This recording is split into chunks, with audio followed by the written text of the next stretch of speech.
Hello. Here we are. This is video number 3 in this series, and it's a bit of irony in that wasn't meant to be a series. I started out just making a video to see if I could get one out to my students, just practicing for when we're about to go online with courses. And then I did another one, and the next thing you know, it snowballed. Now it's becoming a series, and I'm sure it's a timeless series. People will watch and treasure these things for years to come. Actually, a former student of mine somehow graduated years ago, somehow got a hold of the previous two, and these are timeless. He said, Dr. Steele, this is a great morale booster during the coronavirus shutdown. So they are pretty time specific, or period specific, because we're really in the midst of this coronavirus thing, which we hope is not timeless. And anyway, he said, this is a great morale booster. I've been sitting around with my relatives and we watch these things. Oh, you're kidding me. Like, how low can your morale be that this is the morale booster? Oh, well, what the heck? If we're doing some good, well, let's keep it up. I just wanted to talk really briefly. My wife keeps texting me and telling me, get home, what are you doing out there? So I want to talk just briefly about a few ideas that I have about how to handle a time of crisis. And I should start out by saying a little bit ago I got a text from a friend of mine in Montana, and his wife is in the hospital with a fever, and they tell her it's not flu, and they've tested her for coronavirus, and they don't have results back yet. So I texted her because, concerned, and also trying to cheer her up. So I said, how are you? She said, oh, I'm okay. I've got a fever and achy. I said, oh, well, don't worry. There's so many other things in Montana it's not flu, but many other things in Montana will cause those symptoms. So, for example, there's hantavirus. There is plague. Yes, plague in Montana. It's in the antelope population, believe it or not. Rocky Mountain spotted fever. So, hantavirus, Rocky Mountain spotted fever, plague, See, now she's hoping she has COVID-19. At any rate, so, yeah, look at the bright side. Well, what do you do in a time of crisis? This is just kind of my approach, and I can't say that I've been through, tremendous crises or anything, but I've been through some, I guess, stressful times. So, for example, when I was teaching in Moscow, I was there during the Kosovo bombing, the NATO bombing of Yugoslavia during the Kosovo crisis. And the U.S. Embassy was sending us out emails, American citizens' emails, saying, you're in danger, the Russians are going to get Americans, and you should take cover and hide in your apartments, and if you hear explosions on the street, here's how you get away from the bomb and stuff like this. So we hunkered down for about a good 2 hours, and then we ventured out, and as it turns out, we survived. The Russians were kind of PO'd about the whole thing, but they didn't take it out on us anyway.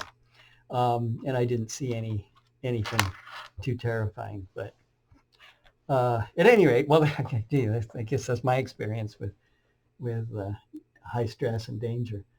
But at any rate, here's how I cope during times when when there's stress and crisis, and especially when you can't get out and engage in your normal routine. And one is to not dwell on things you can't control, the big picture story with respect to COVID-19 and the shutdown.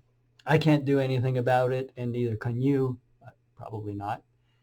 And you should stay informed on these things, but don't dwell on them. Don't focus on what could go wrong or the worst case scenario. Be prepared for things that might come along, but don't focus on it. Don't dwell on it. Instead, what you dwell on is what can you do? What can you control? In the theory of entrepreneurship, any imperfect situation is an entrepreneurial opportunity. if it's not a perfect situation, if there's a situation and it's imperfect, then that means there's some way of you can discover to make it better, and that's what you should focus on. If there's nothing that can be done to make it better, the situation is as good as it gets. In other words, it's perfect. So I think we're not in a perfect situation right now, but be proactive.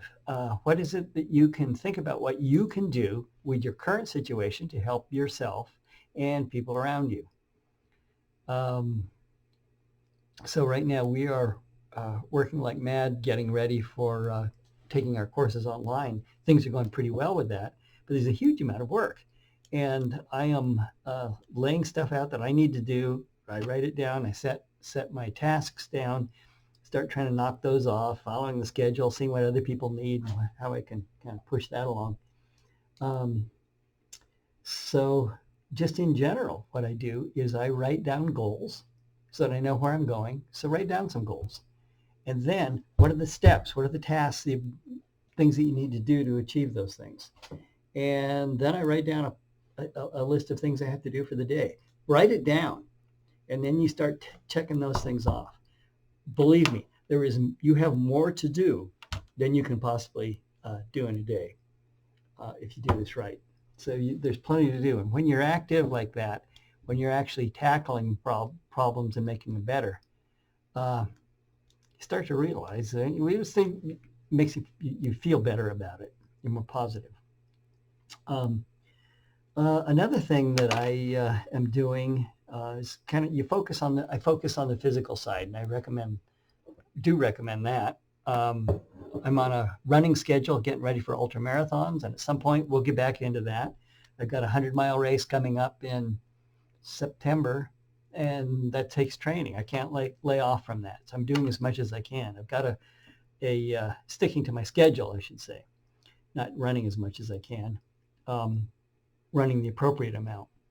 I'm sticking to my schedule. I get up at 6 a.m., pop down some coffee, and then go out and run. Or today it was an off day for running, so I did a little bit of rowing and some push-ups and things like that.